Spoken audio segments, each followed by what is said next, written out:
Hey you guys, what's cracking? Godsman here, coming at you with another installment of Custom Card Review. We're back at it again, baby. Nothing else really to say about it, just pretty good cards last time, and I hope these ones are good too, which is basically what I ended off with the last episode. So let's find out the answer to that age-old question.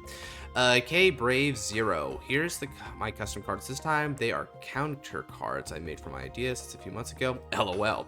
They are Royal Paladins, and the Grade 3 is my second avatar, Lamau. Wow, it seems like a bubbly personality based on the text here, but let's see what you got here for these Royals. Okay, let's see here. We've got a few different things to talk about, it looks like. Let's start with this guy, because it says Ride Line Grade 0.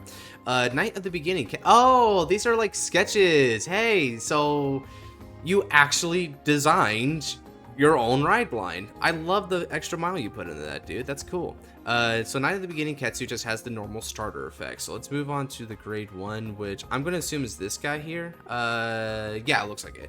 Auto, when this unit is rode upon by a unit with only one clan, choose up to one card with grade less than or equal to your Vanguard from the hand, call it to rear circle. If it is rode upon by a Knight of Sharpness Wild, this unit gains 2k power until the end of the turn. It's Knight of Determination Reno. Oh, it's kind of funny that this card's called Reno because I think of the grade 1 ride line from Nirvana, which also is named Reno, but it's spelled a little bit differently. Continuous on the rear or guardian circle. If you have a grade 3 or greater Vanguard with Fate in its card name, it gets power plus 2k and 5k shield. Then if your opponent has a grade 3 or greater Vanguard, this unit gains intercept and can intercept from the back row. All right, okay. A couple things to mention here that I think is quite interesting, really. This is a generic ride line. Sure, you get power if you're rode upon by Shviel specifically, which Shviel might be named locked to your grade 3, which appears to be Faden is the card name of the grade 3. But that first skill is just something you can do. But I get why it's generic, because just calling from the hand as a superior call, it does enable your superior call effects, which is very Keter, right? It's harkening back to a couple of different playstyles, like the V series Ezel being one.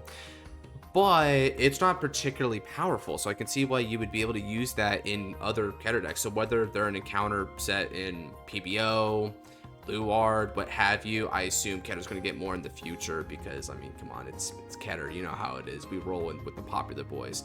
This could be viable for that as well. So that is potentially generically viable. Although right now I don't see a lot of use for it outside of this particular ride line. So, all right, cool card. And the second skill being a defensive card is cool because it feels like you're playing G-style Gurgit where you can utilize your field for defending. That's very flavorful, and I think it plays to Ketter's strong suits. So much so, in fact, that in JP right now, Luard and Resiolis are running what's dubbed the Nun package, which is a package comprised of the grade 2 Financier, which Soul Blast to add a set order, and the set order lets you use your field for shielding, and then it binds them afterwards. Being able to maximize your field presence on a both offensive and defensive basis is a pretty cool way to play IMO. So yeah, good guard there. I like him. We've got Shvile. Okay, so they're probably going to come down the tube like this. Cool. Knight of Sharpness Shvile. When this unit is rode upon by a grade 3 card with Fate in its card name, alright, we're name locked. Choose a card with grade less than or equal to your Vanguard from the hand, call to rear. If you do draw a card, this unit gains 3k power. That unit gains 3k power. Alright. So I didn't mention it before with the grade 1, but the 2k power has some implications, right? Imagine like a Festival Collection grade 1 where they get plus 2k. Essentially the same thing can happen for your grade 1, where Reno will call a grade 1 and it can be a booster for you. It could be a 10k attacker that can hit numbers against their grade 2 Vanguard. If you call it grade 2 and the grade 2 is a 12k, then you boost it with an 8k, it hits 20, and 20 is a magic number against a grade 2 Vanguard as well. So you got some good stuff going on there. This feels like that as well. There's a couple of different pretty key points about the 3k power up. Giving it to a grade 2 means that's a 13k attacker. Giving it to a grade 1 means it's 11k booster, so you can boost over with a grade 3 to hit 24, which means they'll demand a 15k shield. Because grade 1s generally at 8k aren't very good boosters for your 13k rear guard, so this will mitigate that problem. Yeah, kind of cool card that way. So the rear circle is auto on the rear once per turn. At the end of battle, this unit attacked. If you have a grade 3 or greater Vanguard with Fade in its card name, you counterblast and soul blast one. Choose one of your other rear cards, return to the hand. Ooh, okay, we're doing some Alden type stuff. If you do, choose a card with a grade less than or equal to your Vanguard and doesn't have the same name as this card from your hand, so you can't specifically call back Schweil, but you can call back the same card you bounced. That's interesting to know. Then stand this unit. Ooh. So this guy already enables 5 attacks.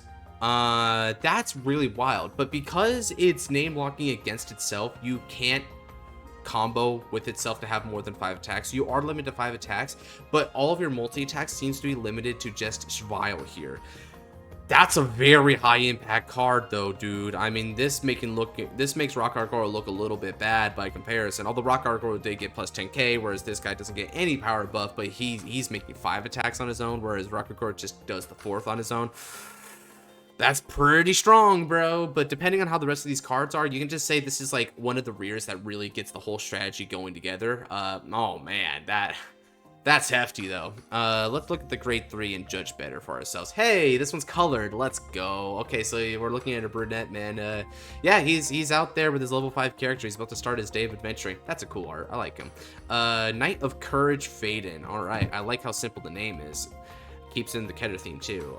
Continuous Vanguard Circle. During your turn, if you all of your front row units get power plus 1k for each of your rear guards. Oh, so all right. If you have 5 or more rear guards, this unit gets critical plus 1. Okay, this feels like old school Ezel, right? You get your whole field together and you give power to the lion, but in this case, the power is being displaced to your entire front row. It's incentivizing you to maximize your formation as a Keter deck usually should. It's simple, but it's strong, and I think it's a proper incentive to do what you do best. Act on the Vanguard Circle once per turn. Cost Counterblast 1. Choose a grade 3 or lower card from your deck called to rear. Choose one of your rear cards and gains power plus 5k until end of turn. Pretty interesting that. Okay. That is entirely generic. You could call literally any grade 3 or lower from the deck. Oh boy. Now, I know what you guys are thinking. Oh man, Godsman's about to crap on this card, talking about all the ways you could call specific units and it's going to be so busted. Oh no. But really, this isn't that busted when you think about it, right? Like, think about all the Keter cards you can't call. Things like Caber to extend with your pluses, Cade Wallet to convert into hand advantage. Same with Sargown. You can get Fasado. You can get Sajas for beater, right? You have a lot of cool options here, but even then, you know, you just give them a power up and get to call them for free. Like, not for free, you get to call them without hassle of looking at like at the top X cards of the deck. You get to call them securely. I guess that would be the way to put it. That's a very powerful effect, but I don't think there's any abuse of this yet. This just is a generic but good effect. Just imagine Alfred, right? King of Knights Alfred, but instead of a Counterblast 3, it's like a Counterblast 1 and your call grade 3s. Not gonna lie. Its simplicity is its strength. And I think it captures that vision quite well. Yeah. I don't have complaints about this card at all. I can also see where the grade 2 Schweil would be a little bit more powerful in combination with this, because you can just call Schweil from the deck, right? And then from there, Schweil does its thing. Now that's 2 counterblast play, but of course, you know, you can use counter charges in the Keter clan to make up for it. But let's be real, right? You need to then make room for your counter chargers in the deck and get them proccing off, because you're gonna have to choose between one or the other sometimes. Not all Keter decks are good about getting your cake and eating it too. We can't all be like Reziel that way. So even though you can do counter charges, you still have to be mindful of your counter blast, lest you have to fall back on those counter charge units in order to keep going.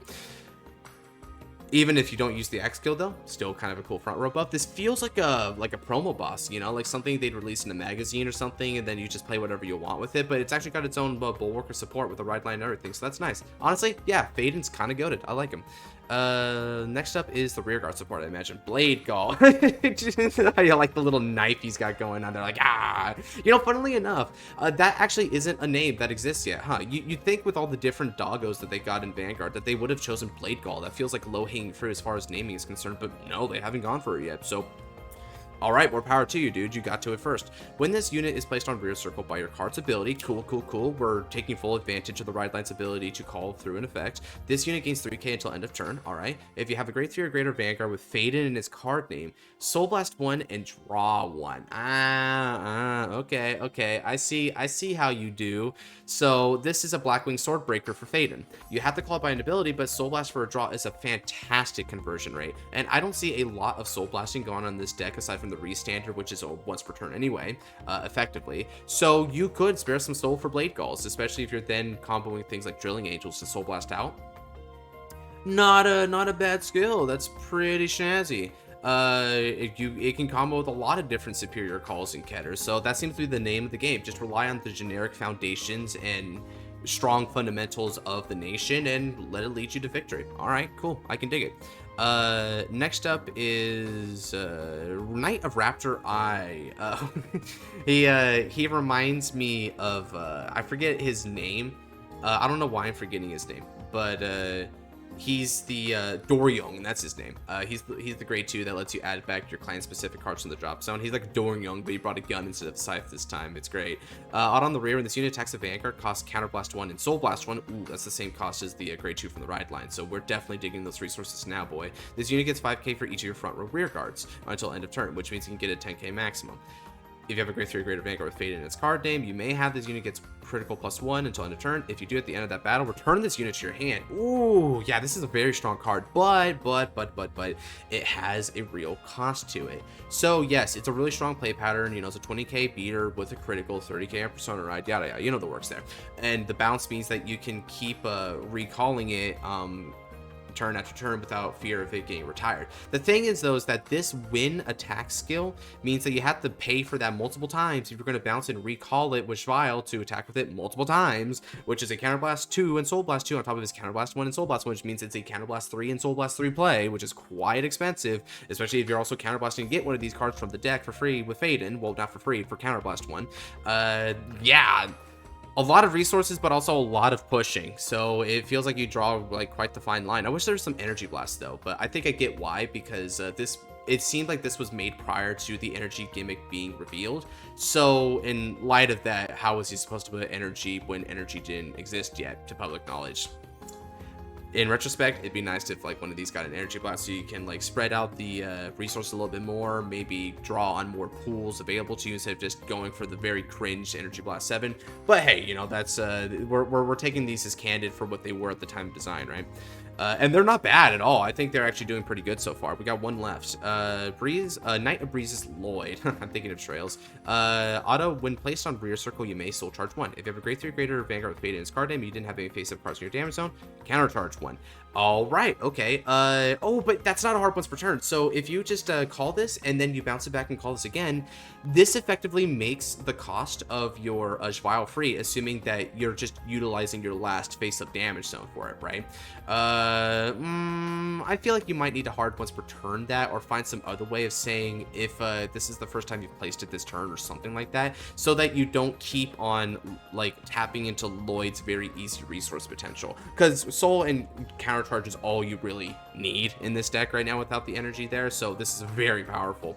Auto, when this unit attacks a Vanguard, if you have a grade 3 or greater Vanguard with Fate in its card name, this unit gains +2k for each of your rear guards on a turn. All right, so on like 10k for open front row, well, not open front row, for filled front row with the Raptor Eye, this guy requires you to have a full field to get his full power.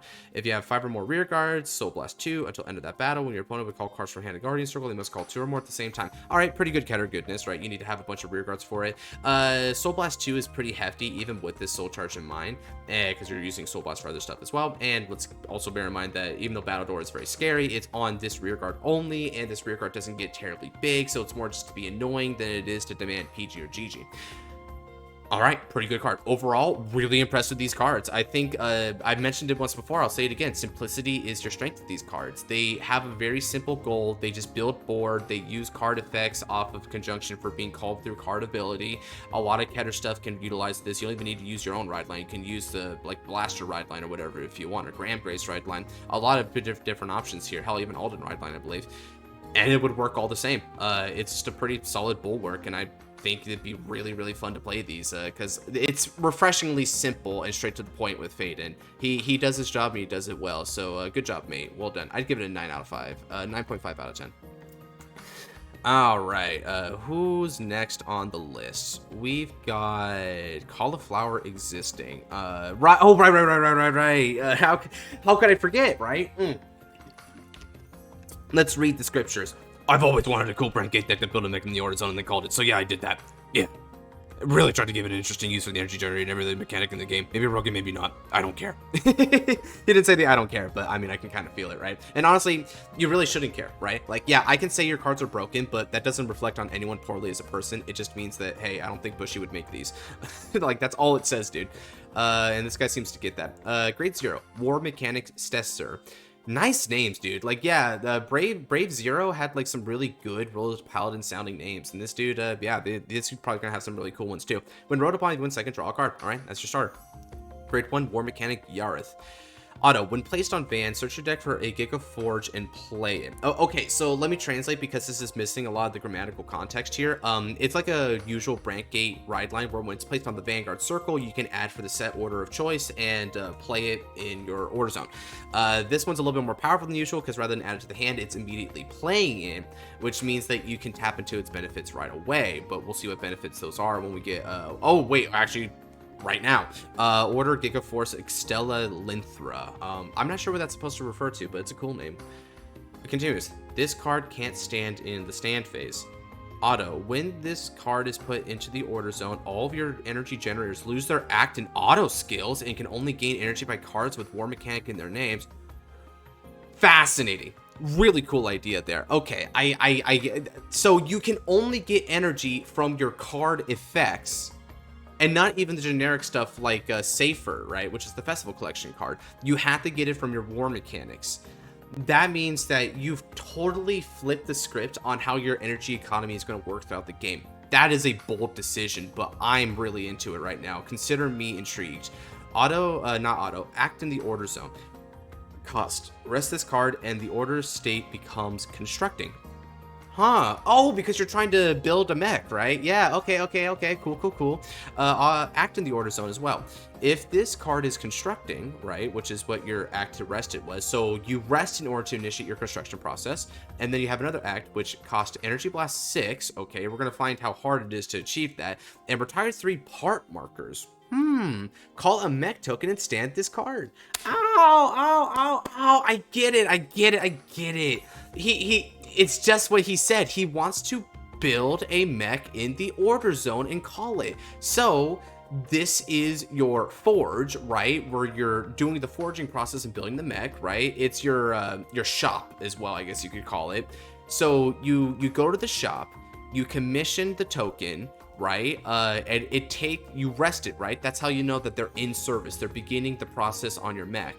And while they're constructing, you're using time because you need to wait, energy, and parts, and voila, you've got a mech token on the other side of it. And then it stands because now it's open for business again. That is so freaking flavorful. I am in love with that. That is on the level of the D-Robo flavor, where you energy charge, and then by energy charging and also putting the soul's like their docking station. And then from there you can energy blast and deploy them from the docking station. This is like that, but even to the next level, because there's even more moving parts with it, which makes sense because, you know, it's part markers, mechs. It's really cool. Grade 2, War Mechanic Lithex. When rolled upon, energy charge 2. Okay, cool. That means that if you win second, you'll be at EB5, which is just shy of the numbers. That's probably intentional, which I like. And place a parts marker on a van or rear circle without a parts. Oh, okay. This is like treasure markers. In V-Series, the 7Cs gimmick put treasure markers, and what's cool about them is that you can also put on the Vanguard circle, which means that your maximum threshold is 6. This is the same way. All right. Grade 3, Chief War Mechanic Kafin. All right. Auto on the Vanguard circle once per turn. When a mech token is placed, this unit gets power plus 15k, critical plus 1, and drive plus 1. Okay. So when your mechanic finally gets done building the mech, he gets a promotion. he gets raised up to the next social ladder, and that means more power, more crit, more drive, more winning. Hell yeah, I like this guy. Vanguard circle once per turn, costs Soul Blast 3, energy charge 2. Okay, 3 soul, very hefty, but you get 2 energy off of it. And play a parts marker on a Vanguard rear without a parts marker and give all war mechanics 5k power. You're also buffing your field. This is even more like Dayusha. Dayusha did something similar where you CB to draw and then you got to 5k to all your differently named D-Robos. This one doesn't have different name restriction though, and include itself like Dayusha. Out on the Vanguard circle, when this unit attacks, if this circle has a parts marker on it, you can choose 2 cards from the drop and put them into the soul. Oh, so it's effectively only Soul Blast 1, but you need to pay the initial Soul Blast 3, which is your whole ride line. You blast your whole ride line, which means they get to work, and then you put some workers back into your soul for a break, and then you keep cycling out workers every turn, putting in a little bit more than you put in a little bit less than you put out, which means it's still a cost of Soul Blast 1 for energy charge 2, which feels very realistic, but hell, there's no counterblast here anyway, so I'm with all the 5k there and getting the extra power, crit, and drive. That's very powerful, but I get it. Your counterblast is not the point for you. You're using other resources as your restrictor, so that's cool. It's not like counterblast had to be the end-all be-all resource, right? We just deem it that way because Bushy tends to do that in their design philosophy. That's cool. I'm curious about what the mechs are though, and also one thing to mention: this is retiring part markers, which means that you're accelerating. You have to retire 3. This gives you 1, and your grade 2 ride line gives you 1. So unless there's a rear guard that gives you 1, this is a turn 4 play. Regardless of if you went first or second. If you went first, that means your energy would be at exactly 4, and then 6 on the 4th turn, because you went 2 from ride line on your grade 2, 2 from this guy, and then 2 from this guy next turn. 6, good number, really purposeful number. It's also purposeful because if you went second, you go up to 7, because you get 3 from riding to grade 1 since you went second, then 2, and then 7. No, 2 to 5 and then to 7, right?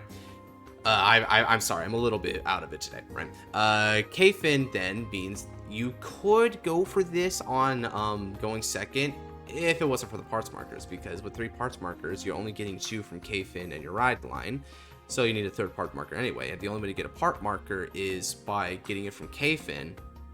It's a turn 4 play regardless, baby. So I like that. I like how they thought about the budgeting and what it means for your timetable. Cool stuff.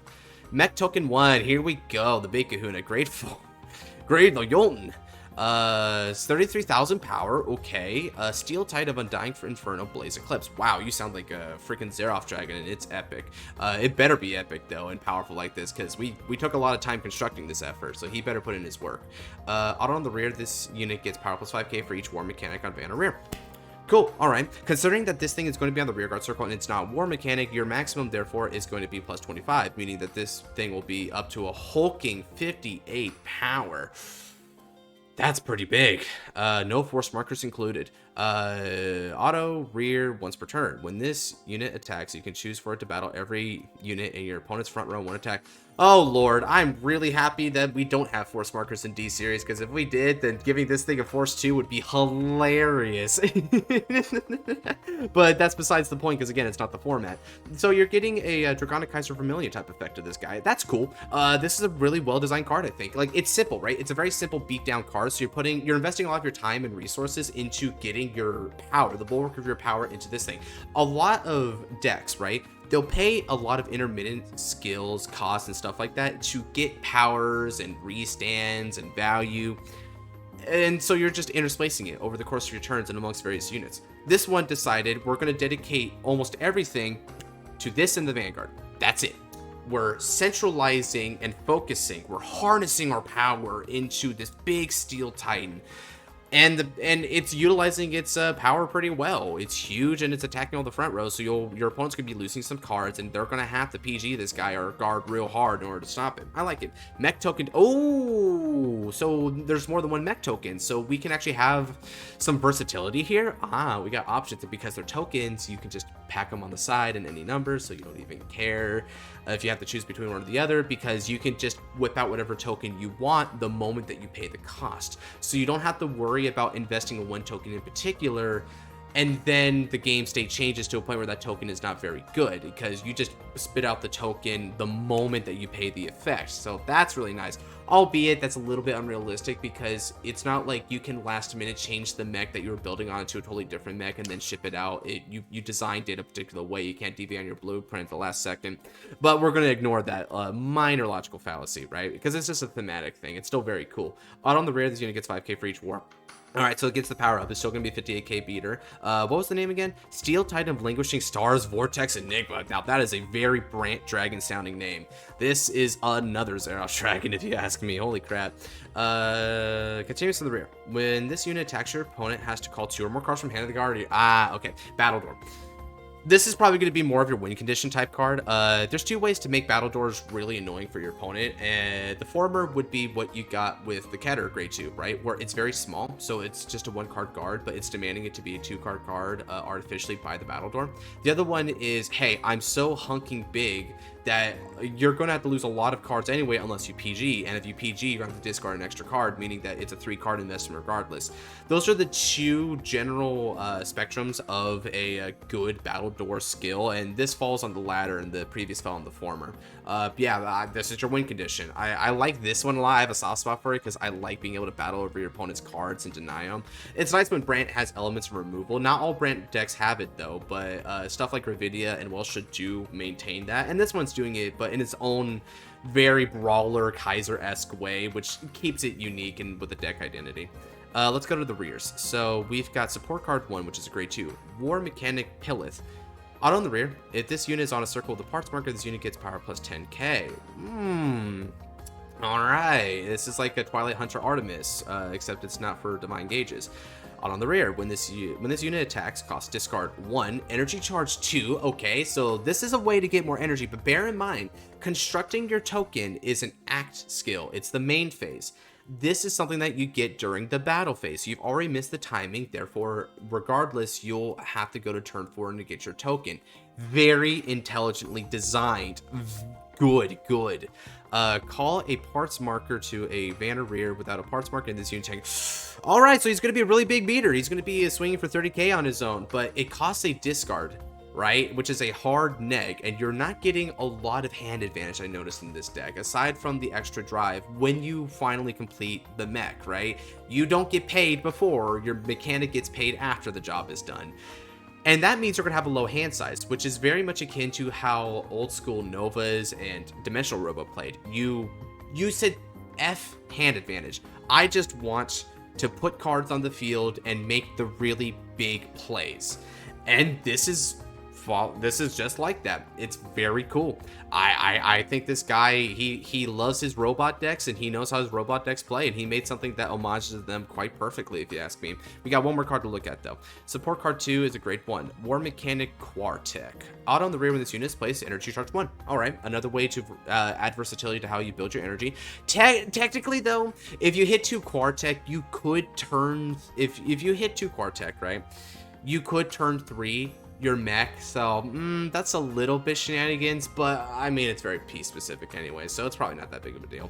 But that does mean that Quartek unironically is going to be one of your most key pieces if you're trying to turbo out. It's like back in old school Welstra where you wanted to turbo out your Freischutz Maximum, which means you needed Freiheit here and now. But I think you still need Freiheit, not gonna lie, to make Welstra work optimally even in the current Faded 1 build, so go figure.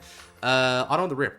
At the end of the battle, this unit boosted to Vanguard costs Counterblast 2. So this is where the Counterblast is finally coming in. Alright, and we're coming in a big way. Put this unit to Soul. Call a parts marker to Vanguard rear without a parts marker and stand a mech token.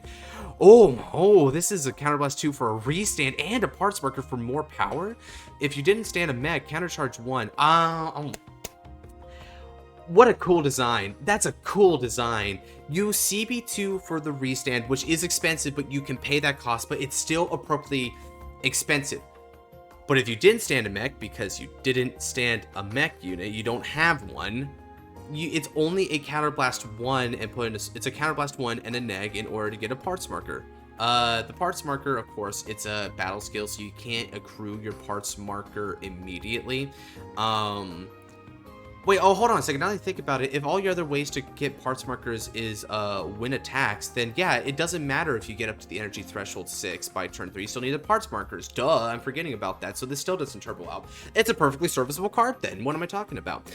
Counterblast 2 for a restand of this magnitude. I mean, just do the math yourself, guys, right? Sure, it does mean that you'll probably have to run things like Bulba Mine to help maintain the CB2 if we're being real. And Bulba Mine does work because you just have your Forge as the one set order to fulfill the condition of the card for the counter charge. You'll have the neg for it again, but it puts into Soul, which you can use Soul for the effect of your Vanguard. So this also putting the Soul like Bulba Mine is very apropos. Good distribution of costs.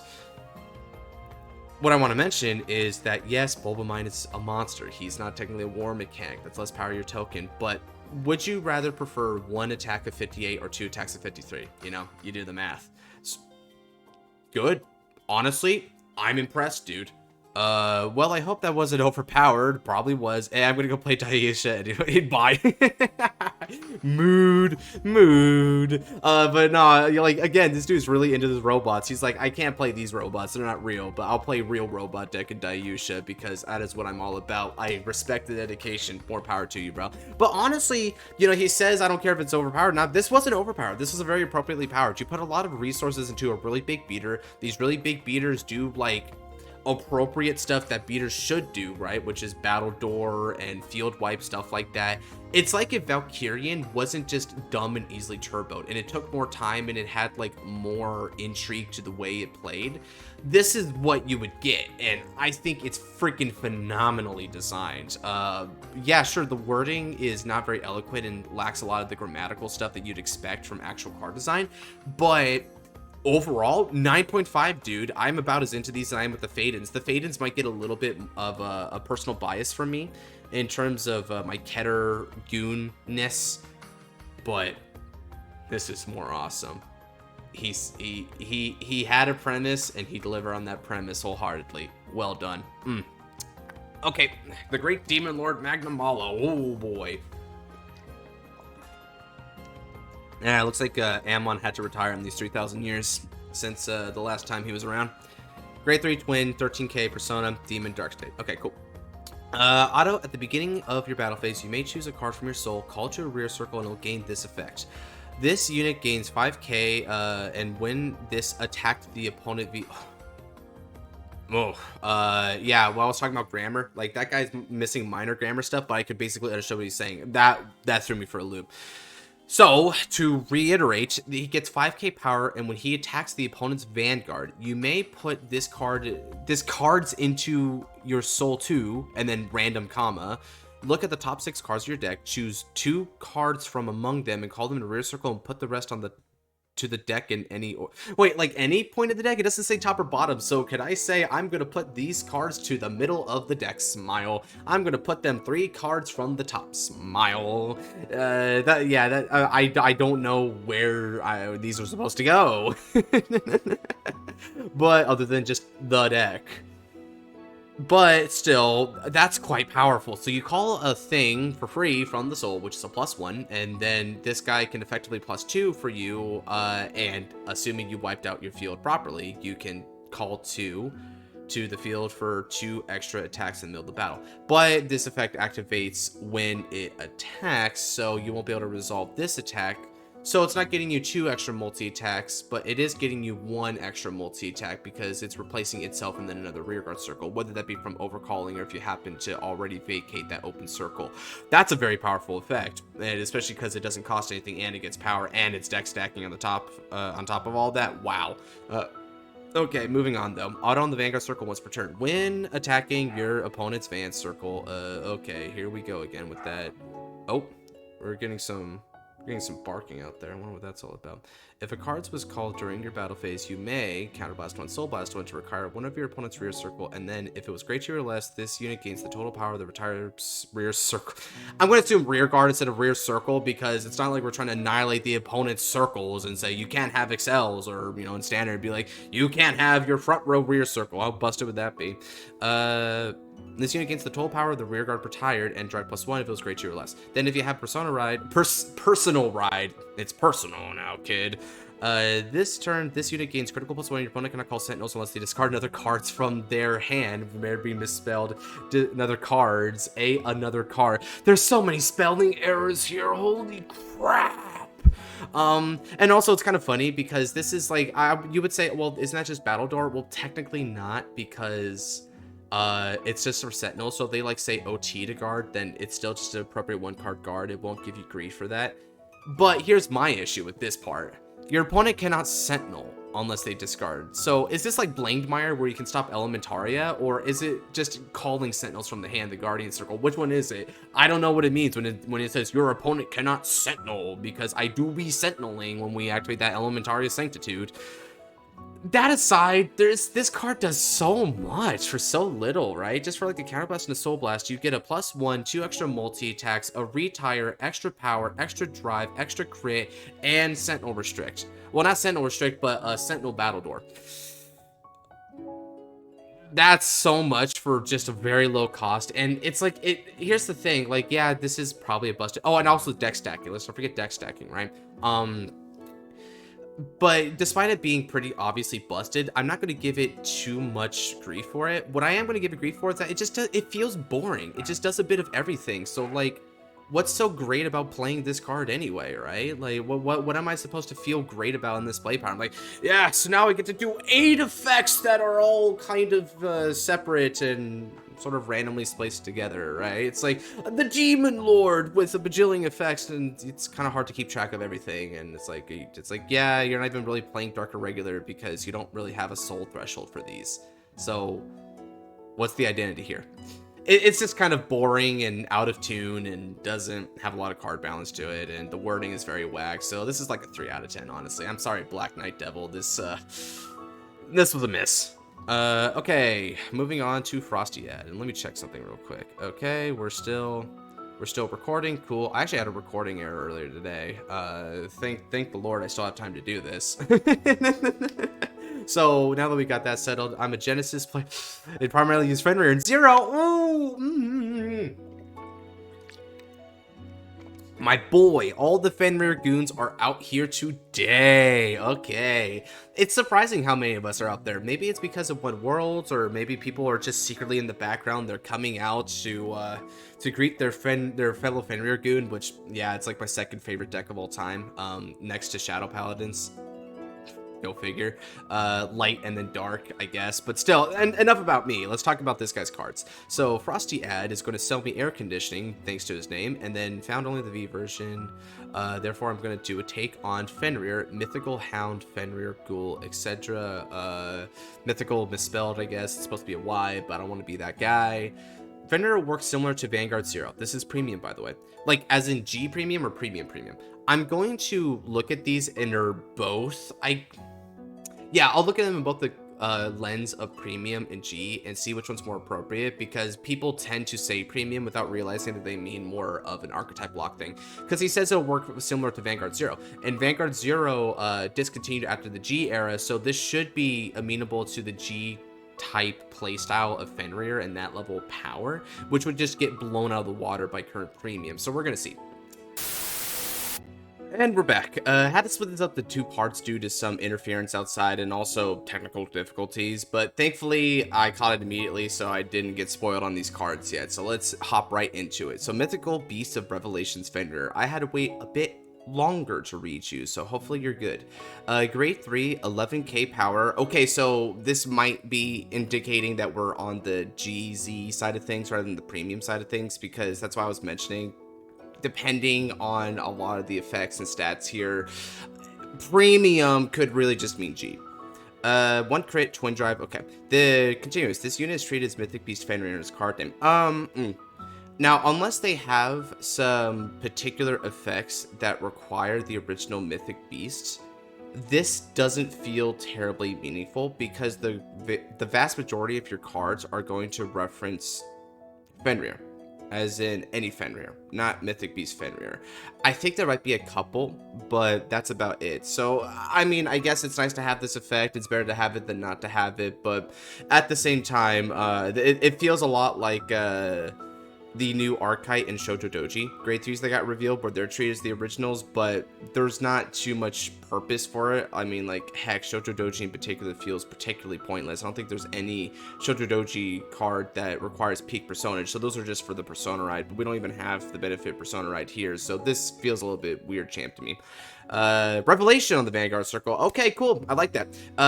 This is really good for catching Fenrir up to Amaruta, which, for those of you guys who don't know, Prime Beauty Amaruta effectively took the place of Mythic Beast Fenrir as the main Genesis Strider back in the G era. She released in GBT 11, and ever since then, she sort of superseded Fenrir's throne as the main Genesis unit at that time.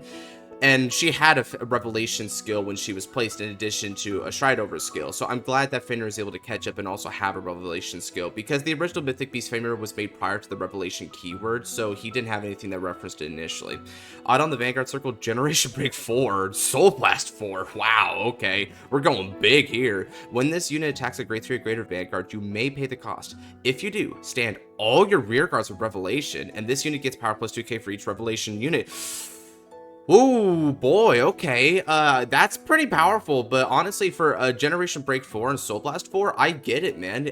Revelation units, especially if you're able to build up your Kotonohas and stuff, yeah, they can hit decently high numbers for the G format, which this also feels like a G type effect, because you have to wait all the way to GB4 to activate it, and he's only getting increments of 2k power. Yeah, I'm really thinking that this is what he was meaning when he said premium. This says Revelation units when it scales its power, so you can have a 6 total, because Mythic Beast himself is also a Revelation unit now. See where that's also coming into play. 12k means that he's going to be hitting 23 with an 8k booster. That's 31, which is magic numbers. That's powerful, but honestly, this is well done. I think this is preferable to Fenrir's GB2 skill, which Soul Blasted 3 in order to gain a critical, and it guard restricted against grade 1 or greater units. That was a pretty effective attack, but its issue was that Fenrir didn't swing very big on his own, right? Because he never got any power gain associated with it. This one actually doesn't have that lethal single Vanguard attack, but you get a pretty big Vanguard swing in addition to Standing Revelations, which should be pretty decently big. I mean, heck, even things like Gil will get more power. You could get powers of the Nino, so on and so forth, right? So this is the superior skill in my opinion. Out on the Vanguard Circle, when this unit is placed on Vanguard Circle, or when your G unit stride, you may soul charge 2. Interesting trade-off there.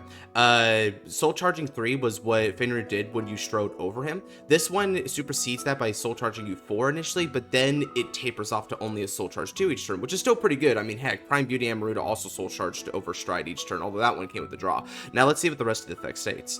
If you do, choose one of your Vanguards until end of turn. It gets auto once per turn. Counterblast 1. When a card is put in your drop zone from the soul, okay, you may pay the cost. If you do, call that card to rear circle, and it gets power plus 5k. Yeah.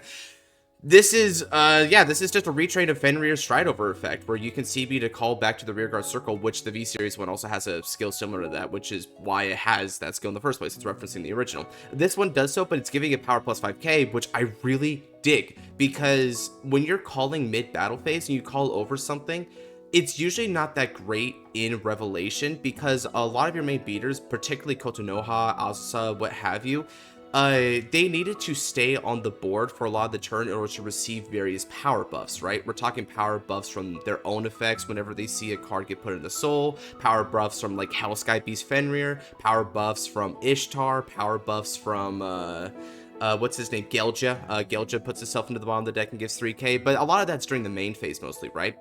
This right here says, hey, you can get 5k when you call back, because we know you're not going to be pretty big otherwise. So that's very nice. I like this skill a lot. Overall, I'd say this retrain is more or less an objectively superior retrain of Mythic Beast Fenrir. There's not a lot of complaints I can have about this. Like, this feels like something that if there was a theoretical set 15 or whatever G, this could be a Fenrir card for it, dead ass. Now, one thing I will mention for it though is it might not necessarily supersede Amaruta as a card, because Amaruta having the alternative stride cost of Soul Blasting 3 Revelations is very convenient, whereas this guy doesn't do anything about your stride cost. You just have to stride him. But at the very least, now you have this pretty wicked GB4 that you could legitimately do in the place of one of your strides if you're just trying to go for really big beatdowns. It's kind of nice that way. Now, Boulder Fed of Revelations Gil, grade 2, 9k power. Yeah, that seals it, man. If he's going 9k power, this guy, it's definitely going to be G. Intercept 5k, all that good stuff. Revelation on Fenrir, nice. This is pretty pertinent. Before that, you only had like Ningal and Ninal, which were your Vanguard revelations as a grade 2, and it's really nice to have a revelation on the grade 2 ride, because Revelation, one of the best things about this kind of keyword, right? And it distinguishes itself from some other keywords this way. Revelations are not generation break locked, meaning that you can use them in the early game in order to manipulate your deck, build up early soul, and perhaps most importantly, get you key pieces or early criticals or maybe early stands just to have really good offense in the early game. Even OTT can't stack the deck quite as hard as Revelation can in the early game. So this helps you expand on that by having a really viable ride target. That's super nice. Okay. Act in the Soul. Place this card on the bottom of your deck. Okay, so we're like Gilja now. Choose one of your Vanguards and it gets power plus 2k until end of the turn. Nice. If you have a Vanguard with Fenrir in its card name, countercharge 1 and draw a card. Ooh, okay. Auto on the rear circle, generation break 1. When placed, if your Vanguard is a grade 3 or greater Fenrir, counterblast 1. Like again, right? You know, this is saying Vanguard with Fenrir. It doesn't need Mythic Beast Fenrir, so I'm a little confused by that stipulation. Continue, counterblast 1. Until end of turn, this unit gets 5k power and the following ability. Rear circle once per turn. When this unit attacks, Soul Blast 3 to draw a card, and this unit gets plus 3k on the... okay.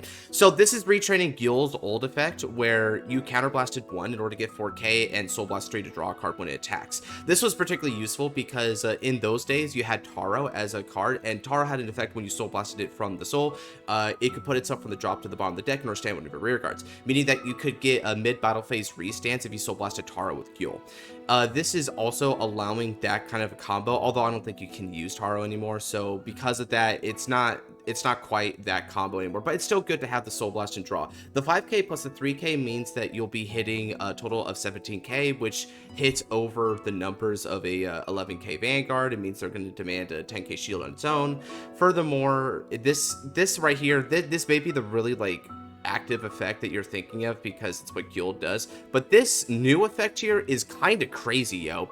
Countercharge is a really big deal for Genesis, particularly Fenrir, because you want to counterblast for a lot of different skills. You counterblast for Gil, you counterblast for Hellsky Beast, you counterblast for Fenrir Stride skill, so on and so forth. There's a lot of ways to burn your CB in this deck, but one of the only good countercharge options available for the deck for the longest time was Claimer Harry. And Claimer Harry, albeit he was a very good countercharge that bot decked a card you Soul Blasted as well, which means you got back some resources and trigger compression, Claimer Harry suffered the really big drawback of not only being a 6k base, which is inferior to a 7k base, but it wasn't a revelation unit. And you want all the revelation units you can get, so he felt like a dead card sometimes, despite the really powerful and useful countercharge skill. This solves that problem. You're putting a countercharge skill on a revelation unit, which really, I feel, elevates the deck to a super high degree. Now, of course, you're also losing out on a card in Soul, but this draw, in addition to the countercharge, it might be a little bit overblown. I like that it has the bot deck skill because it's keeping up a Gelja and helps you not deck out without relying on the use of Dreaming Dragon. But this might be a little bit too powerful, but it is what we need in this deck. Don't make no mistake, the countercharge is very good skill. And also this is a very effective retrain of Gil. So yeah, good stuff here. Ascendant Hellsky Beast Fenrir Helios. Ooh, does he mean Helios or is it actually meant to be Helios? I'm not sure if that's a thing. Alright, let's read up on what Ascendant does. Stride cost. Discard a grade 3 unit with Fenrir. Okay. So your Persona discard for the Stride. It pays to read the Stride cost. Revelation Cross.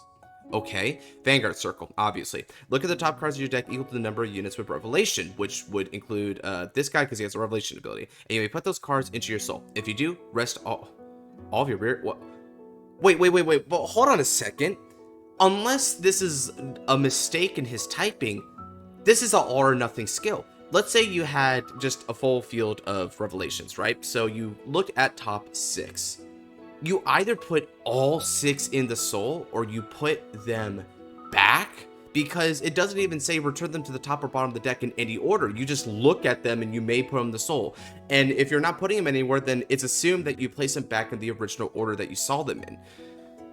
That's not a good effect. That's terrible. What the frick? Why would you do that? Like, I get that you can build soul big time for it, but at the same time, this goes against what Hellsky Beast really used with Revelation, right?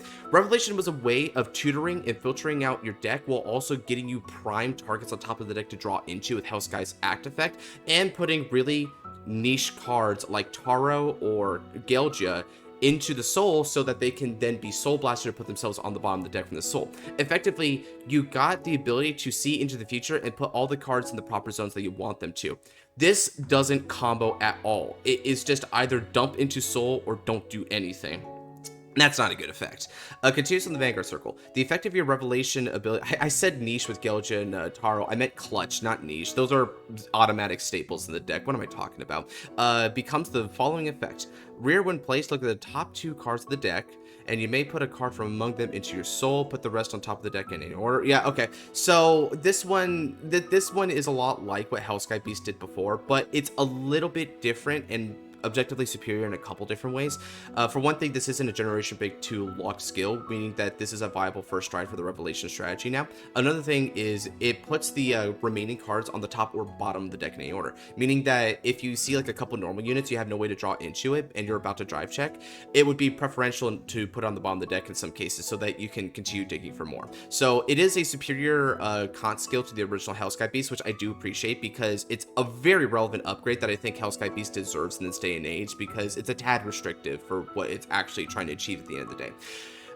I'm not sure if it balances out this like revelation ability, which I just probably would never want to do, man. I just don't want to do that. I mean, the only thing I can say about this revelation ability is that even if you don't do it, it's still a peep 6 for free, so you can see super far in the future and then just go from there, because technically, even though you're seeing 2 with the continuous upgrade of your revelation abilities, after you see the 2 and then you continue digging deeper, you can only ever see 2 at a time. So this means that there's going to be more cards that you know ahead of time as long as you commit it to memory. So I guess that is the redeeming quality of it. Maybe I'm a little too harsh on it, but still, this just rubbed me the wrong way, you know? I'm really big, like, Fenrir goon, so I'm going to be more particular about these effects. Act Generation Break 2, Vanguard Circle, Soul Blast 3, Counter Blast 1, to perform one of the following effects. This needs a cost bracket, and also it's just a little weird seeing Soul Blast be prior to Counter Blast. You know, the Counter Blast usually comes first. That's funny to me. If you have a hard card with Mythical Beast of Revelations Fenrir perform, then why do you need to treat it as Mythic Beast Fenrir? Okay, anyway, perform both. Restand one of your rear guards of Revelation. This is an axe skill, by the way, so this isn't multi-attack during the battle phase. One of your rear guards in this unit get power plus 5k until end of turn, then you may soul charge 1. Okay. So, this restand skill, I don't like at all. This is just almost certainly going to be inferior to the draw skill that you got off of regular mythical Hellsky Beast Fenrir. But this skill, I do like a little bit better. Even though it's not that much different. The thing is that Fenrir had a skill where if the axe skill, which lets you draw, right? It was a you may draw, and if you didn't draw, then you had the option of putting a card from the top of the deck into soul and powering up your units. This one's letting you do both, but with an even stronger power up threshold of 5k versus the 3k, and more power, well, more possibilities on hitting bigger, right? So I think that's pretty good, right? Like this part of it is good, and because of that, I can see why, you know, this retrained one might be better, and this one being the Generation Break 2 honestly makes more sense than the Revelation change skill. But it's just kind of a waste, dude, because this skill, being as bad as it is, makes me think that I would still run regular Hellsky Beast over this version of Hellsky Beast, which I feel like kind of defeats the point of this attempting to power creep original Hellsky Beast. So honestly, this one's a mixed bag, you know? Like, about half of it I really like and is a really intelligent upgrade, and the other half of it, I just look at this and I say, why would I ever do this? So, he's like a 6.5, maybe 7 out of 10 or something. I'm not too hot on him. Battle Maiden Revelations Medusa. Nice. Revelation on the rear circle. Okay, auto. Wait, okay. For reference, this should be spaced out. Revelation on the rear circle would be its own separate auto skill, and then this would be a different auto skill, because you don't attach a following skill to a revelation ability, because revelation is an interdependent skill. Auto when this unit attacks a Vanguard, a little grammar issue. When it attacks a Vanguard, Soul Blast 3, okay, to choose a card at random from your opponent's hand and bind it face down. That's why you call Medusa. This is a reference to your Riley, which is a very old school unit from OTT, which could bind a card at random from the opponent's hand. So this is an homage to that. At the end of that turn, your opponent puts the card from the bind zone into the hand. You know what? Cool card. I like this. This is a nice option if you're trying to go for game, because who knows what you're going to pick off. But if you pick off a very clutch card, then you could very well pressure your opponent into a lethality scenario. And Revelation does have a problem with killing the opponent, because a lot of Revelation's ability to kill is reliant on just restand beatdown, right, which Ishtar embodies. But then other cards like Inanna gave you huge power lines. You also got a pretty good beatdown going on if you were able to restand with Taros by using the Yule Soul Blast, so on and so forth. This is another way of attacking the opponent, which it feels unique and fresh, while at the same time having a proper thematic tie-in to OTT unit, which Genesis is like the spiritual successor of OTT. So, you know what? 10 out of 10 card. I really like this card. I'd love to play it in my Revelation deck. Goddess of Revelations and Mena, 5k stand. Oh, here we go. Here we go. 5,000 stand trigger, 4k power, 10k. So what's the 5,000 for if it's 4k power and 10k shield? I'm not sure. Anyway, rear guard circle, Revelation. Okay. This is just like Taro. Taro also had a Revelation ability, although a lot of people tend to forget that because they just try to get into the soul as soon as possible to loop the effort.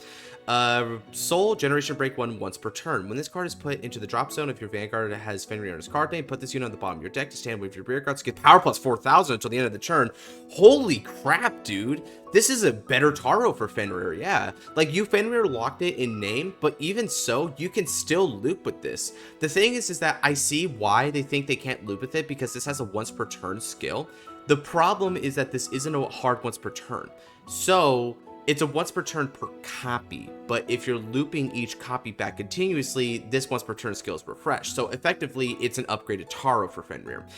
Especially because of that 4K. I mean, man, Wise Man Loop is back in action, dude. Like, let's go. Although, of course, I don't think Wise Man Loop is going to be as threatening as it was back then. But Bushy hates loops, and I understand why. I think loops are kind of dumb, too, when they have, like, no end in sight.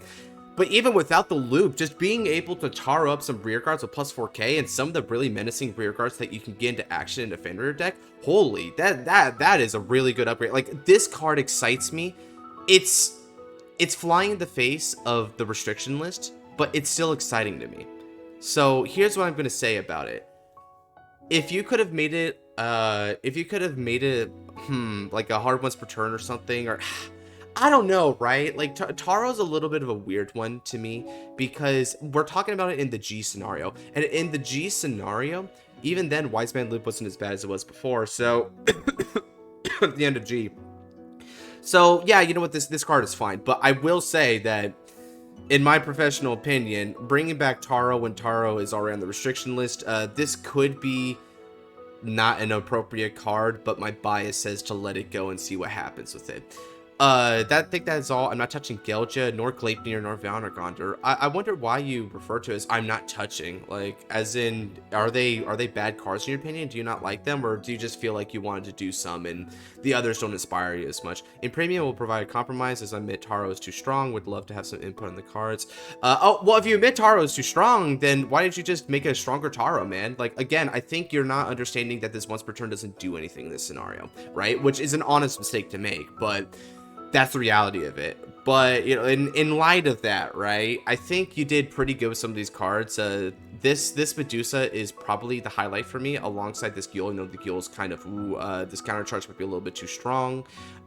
This is a really solid Fenrir upgrade. I think it feels like Bushy would actually make a Fenrir upgrade just like this, minus the continuous skill to be name treated as the original Fenrir. But you did trip up on the Fenrir Halios, I believe, and this could have been done in a much better way. Mythical Hellscape Beast Fenrir is my favorite stride in all of Vanguard, so I am going to be a little bit more critical on this and say that it doesn't feel like a totally coherent card, and some of the options are inferior to other options, which doesn't feel appropriate for Fenrir, where it felt like it was supposed to be the focal point of allowing infinite decision trees for you. This one hedges you in a couple ways that I don't exactly appreciate, but I see what you were trying to do, and I've even softened up on something like the Revelation Cross. So, you know, even though it's probably the low light for me, sadly enough, it's not a bad card in its entirety. I'd probably rate this about 8 out of 10 in total for the Revelation cards. They were a pretty good rendition. Maybe not the best ever, but at the same time, I think he had some pretty cool ideas. Particularly, I like the Medusa bit. Custom Dragon Empire Ride line. All right. Divine Dragon Emperor Vargran. Grade 3, twin, persona, 13k power, right? Okay, so the usual. Check if we're still recording. Okay, cool. Now back at it. Divine Dragon Emperor Vargran. It continues, you can play up to 2 orders in a turn, active on your opponent's turn too. Okay, that means you can play 2 normal or set orders during your turn, and you can also play 2 blitz orders during the opponent's turn. So if you have the room for blitz orders in your strategy, that could be a really big boon to this deck. Act once per turn, cost Counterblast 1 and Energy Blast 3. Choose up to 2 Drago weapon with different card name in your order zone, rest it, and draw a card. Okay, so this is a set order strategy. I guess Zet Lands isn't alone anymore. Okay, I can't really judge much about this. It's a pretty big cost on the rest 2 and draw a card, so I'm imagining that these Drago weapons are going to have effects when they're rested, and that's why you're paying the cost that you are, because otherwise it's a little bit too expensive. But then again, if it's rested, then for all I know, this could actually be a little bit too easy, so we're gonna have to find out. Auto, when play, search your deck or drop for up to 2 dragon weapon with different names and put them in your hand. If you search for decks, search for your deck. Okay, so this is like a Gravidia effect, except you're not putting them in the order zone automatically, so you still have to play them, like hard play them, which is easier because you can play 2 at a time. So if you combo this auto skill with this continuous skill, then you effectively get 2 orders in a turn from the deck or drop. Divine Dragon Followers Makao. Grade 2 intercept 10k power. Oh, interesting. So this is a tier dragon and this is a Cosmo dragon. Are they like Abyss, Flame? Yeah, okay, so they're like different dragons. So it's like an elemental dragon type of thing, which I think Varka Dragons is trying to attempt in its initial wave of support. Auto, when placed upon VC with Dragon, oh, okay, this is a little bit of an error. When this unit is placed by riding over Divine Dragon Servant Chobibi, search your deck for up to 1 dragon weapon card, add it to hand, and shuffle your deck. Divine Dragon Followers Chobibi, right? This is the grade 1. You don't need to say things like the in its name or placed upon with this card. Just say when it's placed by riding over Divine Dragon Servant Chobibi, because you're already stating the specific name, and when riding upon, it assumes you're placing on the Vanguard circle, so you can cut out some of the fat there. Anyway, yeah, this is just like a Brand Gate ride line skill. You just get your set order from deck when you place it, and it is to the hand instead of to the order zone, so again, you're not accelerating that. Divine Dragon Followers Chobibi, when it's placed by riding over Divine Dragon Servant Draco Kid. Okay, so yeah, this is like Archite or Ava, right? You know, both the grade 1 and the grade 2 have the same basic effect. You just ride over their previous counterpart and add a set order to the hand. Very cool. Divine Dragon Followers Draco Kid, when rolled upon, deal 1 second, draw a card. All right, standard starter. Disclaimer: all the Divine Dragon artifacts are grade 3 Draco weapon set order. Okay, that's good to know. So I won't have to ask these things when I'm reading over this. That's a pretty good disclaimer. Divine Dragon artifacts Dragonlance. Okay, so they're gonna be different weapons. That's cool. I like this sort of noble knight type playstyle. Although there's another archetype I'm thinking about. I'm trying to remember what they are, but they were a Yu-Gi-Oh archetype with wind dragons, where you could have like equipped dragons, and then they had like those synchros that were able to make full use of them. I forget the name of that archetype. It's been a long time, but I'm kind of getting those vibes in my mind. Out on the order zone, when this unit is rested by your grade 3 or greater Vanguard Vargran, its card name, your Vanguard gets okay. So yeah, your set orders do get effects when they're rested. Your Vanguard gets auto until the end of the battle that this unit attacked a grade 3 or this is another weird one. Auto, at the end of the battle, this unit attacked a grade 3 or greater Vanguard. Cost and discard 2 cards. What? Cost discard 2 cards, stand this, and drive -2 until the turn. Okay. So despite a lot of the wording errors here, I can decipher what this means. Essentially, when it's rested, your Vanguard gets the skill that you can pitch 2 cards to restand it, but it loses 2 drives, so it's not getting any drive checks, to my understanding, right? Because this guy didn't get any drives whatsoever. So that's pretty, it's a pretty hefty cost for a restand, not gonna lie, but considering that game is game, if you need to go for it, you need to go for it. Also, this card does get you the effect that when it's placed in the order zone, draw a card, energy charge 3. Did I skim over that? I might have skimmed over that. Oh, I get it. Yeah, so this is getting you a draw when you place it, which means that when you're adding it from deck to the hand, it's, again, like Gravidia with the meteors, right? They're like pluses in a way whenever you add them.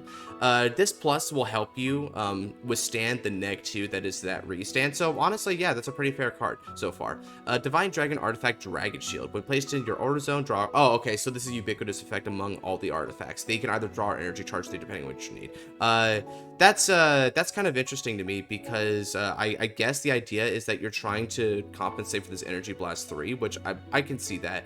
But I think what you could do is just get draws, in all honesty, and keep drawing cards, because Energy Charge 3 usually will just translate to a draw anyway. Like, that's what the energy cyclers do. So just cut the middleman and go for the draw, unless you really need the energy for some other kind of effect, right? But it is there for someone's convenience, so I can get why. Anyway, what's the unique effect of Dragon Shield? When this unit is dressed by a grade 3 or greater Vanguard with Vanguard and its card name, your Vanguard gets the following ability until the end of until your opponent next end turn. Oh, God, this is so nauseating to read. Continuous. This unit gets power plus 5k active on the opponent's turn too, which, yes, because it gained it till the end of the opponent's turn, we get it. Auto, once per turn. When this unit is being attacked, cost Energy Blast 4. So here's some energy with which to pay for your massive energy charging. Energy Blast 4, this unit cannot be hit until the end of that battle. Ooh, yeah, this is a little bit overpowered.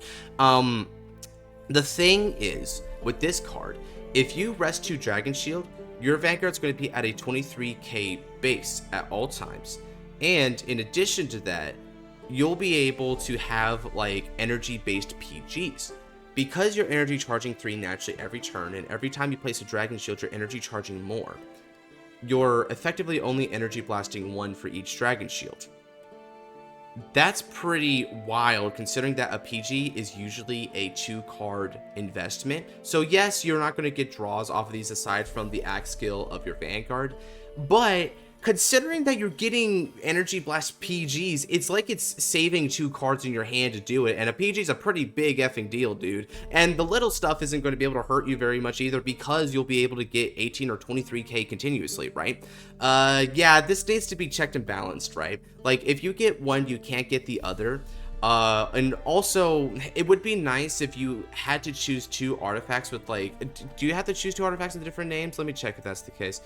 With different, okay, this has different names. Okay, okay, so this isn't as bad as I was thinking, but still, that's a pretty wild ability. I think this needs to get toned down, because that's too much defensive power creep. I mean, again, MLB would look at this and like, I want a free PG when every turn during the opponent's turn, right? Well, I guess free, but you just need an energy charge for it. So this freaks me out a little bit. Like, let's put it into perspective, right? Bavsagada, for instance, has that shield, right? Seal Blaze Shield Swayambu, and Swayambu will get you a 10k until end of battle once during the opponent's turn.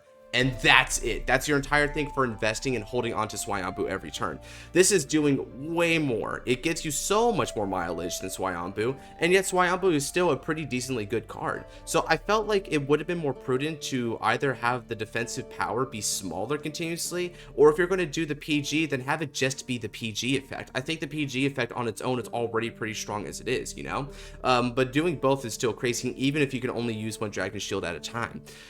Moving on, Divine Dragon Artifact Dragon Bow. When placed in your order zone, draw a card, energy charge 3, right. Auto, when this unit is rested by your grade 3 or greater Vanguard and its card name, your Vanguard gets critical +1 and drive +1, so oh, wow. Ooh, for no cost, dude? Ooh, Okay, tell you what. Add like a Soul Blast 2 to this, and it's a deal, right? But, this is such a crazy effect, though, right? Because if you, let's say you didn't go for the Dragon Shield for some reason, right? You could go for Dragon Bow and Dragon Lance. Maybe you just fire the lance with the bow like it's freaking Emiya from Unlimited Blade Works. What I guess you could do then is you get a critical and the drive on him, meaning that he'll be swinging for triple drive with a crit and then single drive with a crit, right? For the price of discard 2, which means that this cost then effectively becomes free, which, you know, honestly, I kind of like that combo. Like, this is freaky to me at first, but considering you can't do it twice, and then you'd have to do one or the other, yeah, you know, I gotta say, this, if you add a cost to this, man, I like this effect. It's cool. It really emphasizes the strengths of your Dragon Lance, and it also means that you could have some pretty decent resource and pressure if you're trying to opt for a more defensive play so that your Vanguard doesn't hit like a wet noodle. Yeah, so add a cost to this and maybe remove the continuous defensive and just make it the PG skill. This is already perfect in my opinion. Yeah, and aside from that, you have a very solid archetype here, dude. I like what you did with it. I'd probably give it about an 8.5 out of 10. Well, 8.5 out of 10, assuming the changes are made. I think it would probably raise up a little bit. Without the changes being made, it'd probably go down to about like a 7.5. But those are just my general estimates, right? It's just on a whim, for being real. I also cooked up a custom idea for Bob Sagada. Hey, speak of the devil, right? Right deity arms, sealed blaze maiden Bob Sagada, which right deity arms might be important because this will inform us what deity arms you can still play in the left side. Played this card by paying cost counterblast 1. When this unit is armed, draw a card. You may play an additional arm card. Okay, so for reference, this is the same effect that Steel Blaze Spear Aditya has, right? You get an additional play and a draw for the price of a counterblast. Aditya is also a right deity arms. This might power creep Aditya way, like, straight off the bat, which, I mean, I guess I can understand why you would power creep Aditya, but it still feels a little bit bad because Aditya was still a pretty bread and butter strong card. So if you're making something that's objectively superior to it, I don't know how to feel about that. It might not be the worst, but we'll read on.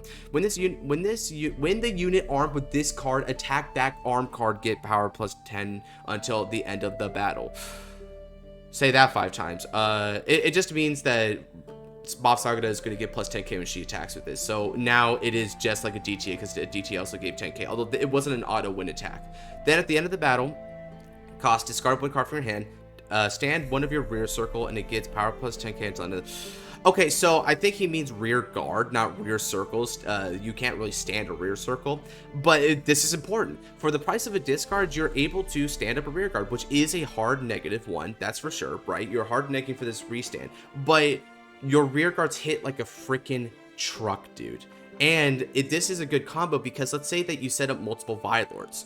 Multiple Vilelords means that if you boost with a Vilelord straight away on that rear guard and you give 10k to the front row, you're going to be able to double dip into that 10k for the rear guard while also still having the other rear and the Vanguard get that 10k and haven't attacked yet. So your Vilelord is effectively a plus 40k power holistically instead of the normal 30k from it. That's pretty effective, man, and it's getting another 10k on top of that, and because it's until the well, I mean, it says until end of turn, which I guess doesn't matter because the restand has already occurred. But, interesting. Huh. Yeah, this is fair. This is a fair card.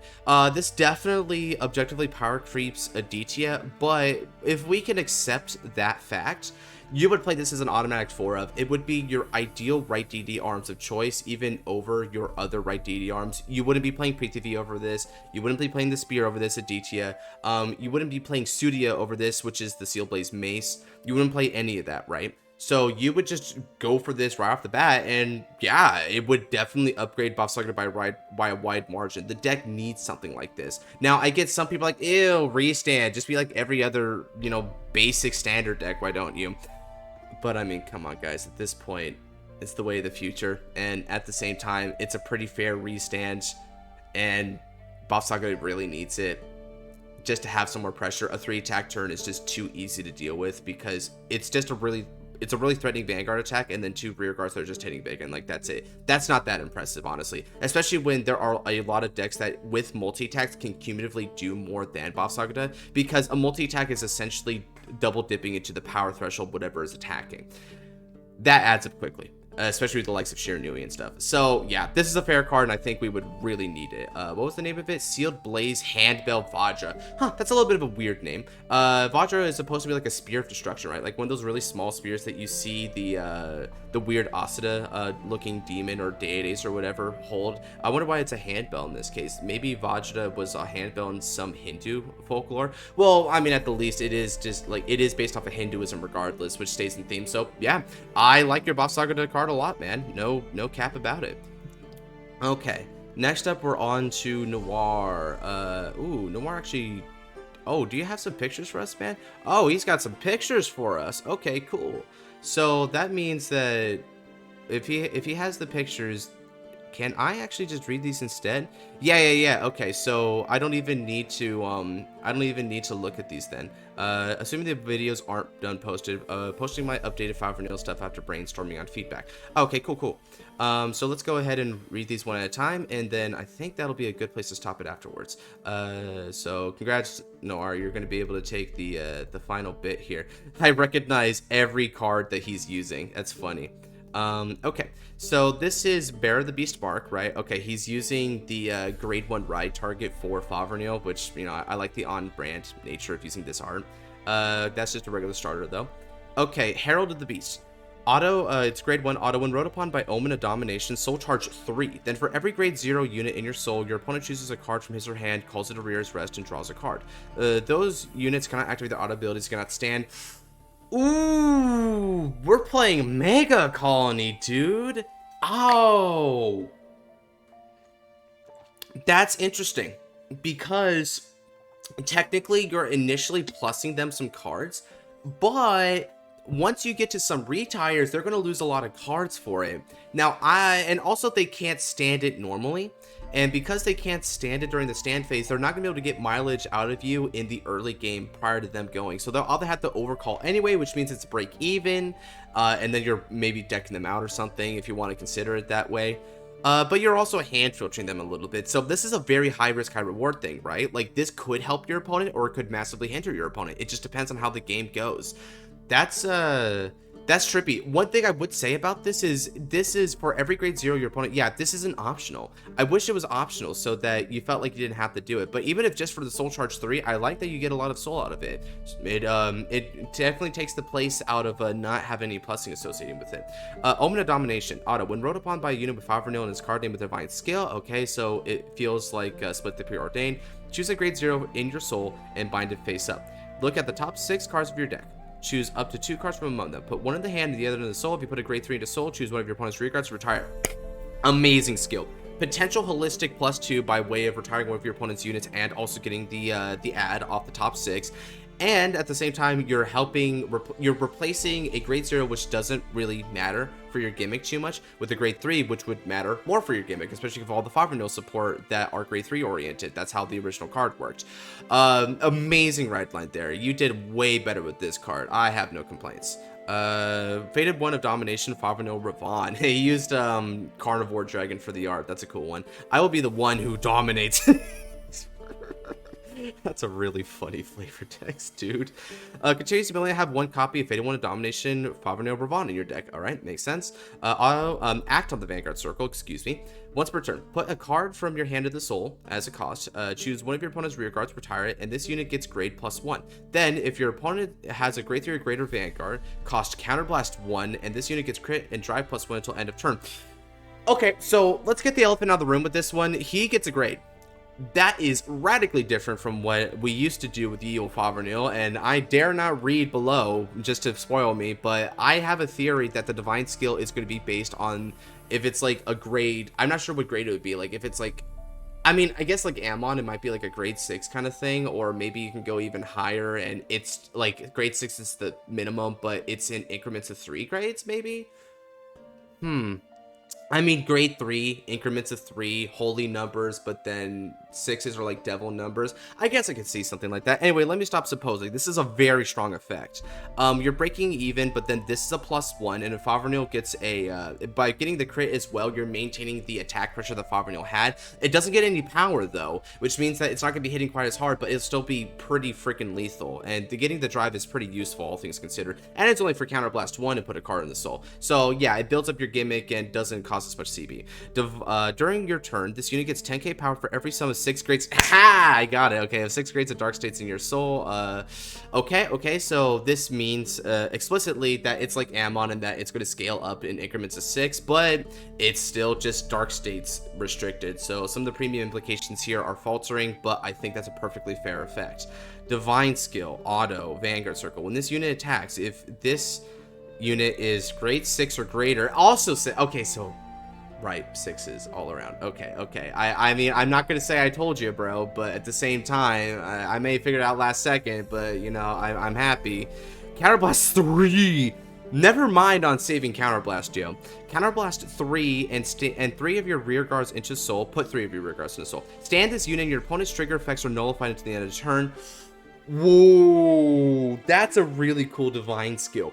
You're paying a really big cost. But by putting more, like, Counterblast 3 is already severe enough as it is, but you're also negging 3. But then you're going to be able to make that up in dividends because you'll be triple driving again, which breaks even with that. And it's an extra attack. It'll be a really big attack if you can build up to like imagine if you're at 18 soul, dude, right? If you're at 18 soul, that's crazy. Now, one thing of interest is that if this unit being grade 6, it's only gaining grades by the axe skill, which I'm going to assume is just permanent. So that means that you're only able to go for Fenrir Ravon on turn 5, which is a very slow effect, but it's a strong finisher skill for sure. If you reach this stipulation, I can see where that would be the end of the game. I mean, no defensive OT, no healing, no nothing. If you get put to 6, you're done for. And it's a really big attacker. Yeah, this is a cool late game card. I'm not sure how viable, yeah, you know, he's a competitive or whatever. But in terms of I want to play it right effing now, you've hit the nail on the head, buddy. Really well done. I think your edits here have paid off because these feel so much more flavorful and intriguing than before. I love him. I love him so much. Devil Shade. Continuous on the wrist. So he's a grade 1 8k 5k shield that works. Okay.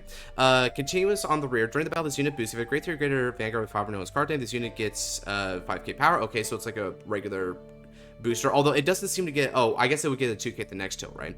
Auto on the rear. When this unit boosts a grade 3 or greater Vanguard with 5 or no its card name, imagine it was only grade 3, and so when you get the grade 4, it doesn't work anymore. Whoops. This unit gets 2k until end of that battle. Right. Okay, cool. So it's going to be a 15k booster, which is very relevant numbers, just like all of the boosters for the faded ones. Then, if your Vanguard increased its grade this turn, okay. Energy Blast 2. Choose one of your opponent's rear guards and retire it. If you could not retire, choose a card from your drop and put it into your soul. Nice! Okay. It builds up your gimmick while also getting more retires, which it combos off of Fenrir Ravon. Well, kind of combos off of Fenrir Ravon, I guess, because I look at Ravon, and Ravon is only, he doesn't have any effects to retire except for the act main phase skill, so he's not reacting to retires like the original one did. So it's just more of maintaining posterity's sake of Fenrir like to retire a lot of the units, so let's still keep that up. But even so, Energy Blast 2 to get rid of a rear guard is a perfectly nice effect. That's because you're also choosing and not them choosing, you're picking off a potentially very valuable unit. And for EB2, that's a steal, man. But it's locked behind boosting specifically your grade 3 or greater Fenrir, just your Vanguards. You only get this once. Perfect card. I changed nothing about this. This is absolute perfection. To use the Homelander meme, it was perfect, down to the minute detail. Yeah, really high note to end this off on, man. Well done. Honestly, I'm at a loss for words here. The improvement here is staggering. The only thing that throws me off a little bit is the call from hand skill here, but even that's just a fascinating skill, and I'd want to experiment to see if it's good or if it would bite you in, you know, the behind. But even in the case that it does, if you just made it optional and just left it as just a soul charge 3 unit, that's still fine on its own, dude.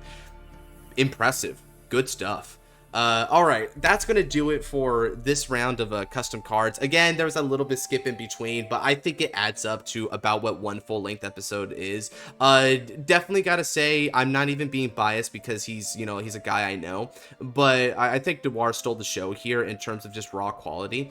But I also will say that there was a lot of intriguing ride lines here. This one had a really cool armament idea that feels like it was a spiritual successor to Bob Saga, while also having a Bob Saga card.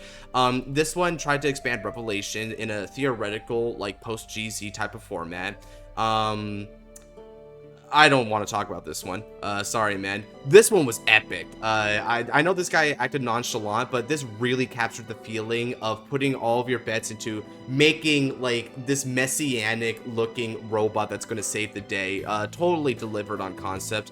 And these were also, like, these felt like home, dude. I really like the Keter ideas around here. It felt like comfort food, being able to read just the nice Keter effects, you know, when placed by ability, simply search cards, get good power, strength in numbers. It was nice. So yeah, honestly, I'm really impressed by both of these. This was a good episode. I'm loving this series so far. All the ideas that are going around here, it's refreshing, it's intriguing, and you know, it feels like the community is evolving. I say this all the time, but I don't know, it it prompts me to say it again because I'm very satisfied with these rounds, right? Which, I mean, you know, even if I wasn't satisfied, it doesn't mean that I don't like the series, right? But, you know, this is one of the highlights so far. Really good stuff all around. Alrighty, again, as I say before, that's going to do it for this episode. If you haven't caught up yet, then please do so. This is like episode 10, so we're well into the season, but there's still a fair bit more to go, it looks like. So if you have any last minute additions, now would be the time to get them in, because another couple episodes in and it might be too late at this point. So try to get those if you haven't already. And if you have caught up with it, then go ahead and check out my other Vanguard content. We've got top 10s, anime reactions, fight nights, discussion videos, tier lists, the whole shebang. So check those out. If you like what you see, consider leaving me a subscribe and turn on the notification bell for the next upload video. And with that said, take care. God bless.